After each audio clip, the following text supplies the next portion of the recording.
चला तर मंडळींनो, आज आपण मटर पनीरची भाजी बनवूया।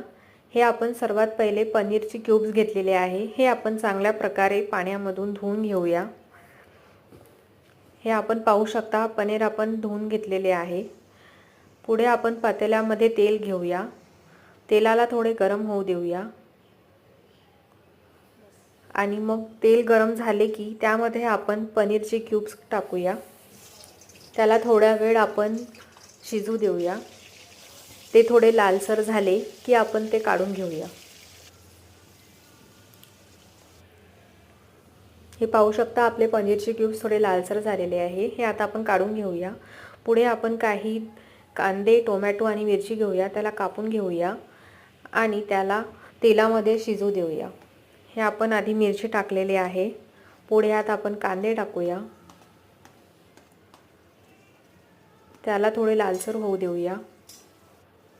ते थोडे लालसर झाले की त्यात पुढे आपण टोमॅटो टाकूया। त्याला पण थोडे शिजू देऊया। हे आपण पाहू शकता, टोमॅटो, कांदे आणि मिरची थोडे शिजलेले आहे। याला आता आपण मिक्सरमधून काढून घेऊया आणि त्याचा पेस्ट बनवूया। यात थोडे आपण अद्रक आणि लसूण टाकूया आणि आता आपण पाहू शकता, आपला पेस्ट तयार आहे। हे थोडे तळलेले पनीर आपल्या जवळ आहेत आणि लागणारे मसाले सुद्धा काढून घेतलेले आहेत। जिरं, हळद, मीठ, गरम मसाला, हे धुतलेले वाटाणे आणि हे मटर पनीर मसाला। आता आपण ह्या गरम तेलमध्ये थोडे जिरा टाकूया। यात आपण पुढे जो पेस्ट बनवलेला होता तो टाकूया। त्याला थोडं तेलामध्ये शिजू देऊया।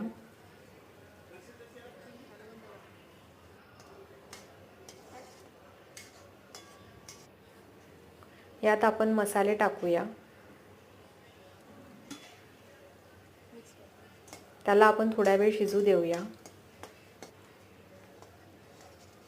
पाहू शकता, हा आपण मसाला आणि पेस्ट चांगल्या प्रकारे शिजलेला आहे। यात आपण थोडा मटर पनीर मसाला टाकूया, थोडं चवदार आणि चांगली टेस्ट यायला। पुढे आपण यात धुतलेले वाटाणे टाकूया आणि आता हे मटर छान प्रकारे मिक्स करून घेऊया। पुढे आपण यात तळलेले पनीर टाकूया। हे पण छान प्रकारे मिक्स करून घेऊया। पुढे आपण यात थोडं पाणी टाकूया आणि हे छान शिजू देऊया, उकळी येऊ देऊया। हे आपले मटर पनीरची भाजी तयार आहे।